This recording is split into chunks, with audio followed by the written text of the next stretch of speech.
بسم اللہ الرحمن الرحیم۔ السلام علیکم ورحمۃ اللہ وبرکاتہ۔ رب اشرح لی صدری ویسر لی امری واحلل عقدۃ من لسانی یفقہوا قولی۔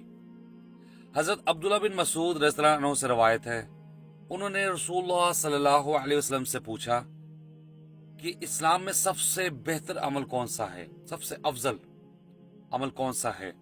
تو آپ صلی اللہ علیہ وسلم نے فرمایا، نماز کو اول وقت میں پڑھنا۔ پھر انہوں نے فرمایا کہ اس کے بعد کون سا عمل سب سے بہتر ہے؟ تو آپ صلی اللہ علیہ وسلم نے فرمایا، اپنے والدین کے ساتھ نیک سلوک کرنا۔ اس کے بعد پوچھا کہ اس کے بعد کون سا عمل افضل ہے؟ تو آپ صلی اللہ علیہ وسلم نے فرمایا، اللہ تعالیٰ کی راہ میں جہاد کرنا۔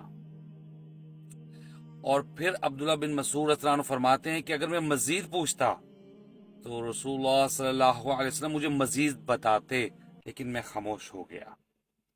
جی ناظرین، اس حدیث میں یہ پتہ چلتا ہے کہ جو افضل عمل ہیں ہمارے دین میں وہ کون سے ہیں؟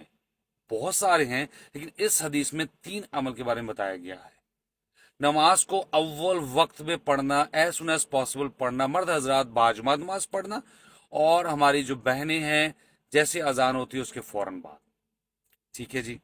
اس کے بعد پوچھا گیا دوسرا عمل اپنے والدین کے ساتھ نیک سلوک کرنا، ان کا احترام کرنا، ان سے اونچی آواز میں بات نہ کرنا، اف تک نہ کرنا، اپنے کندھوں کو جھکائے رکھنا۔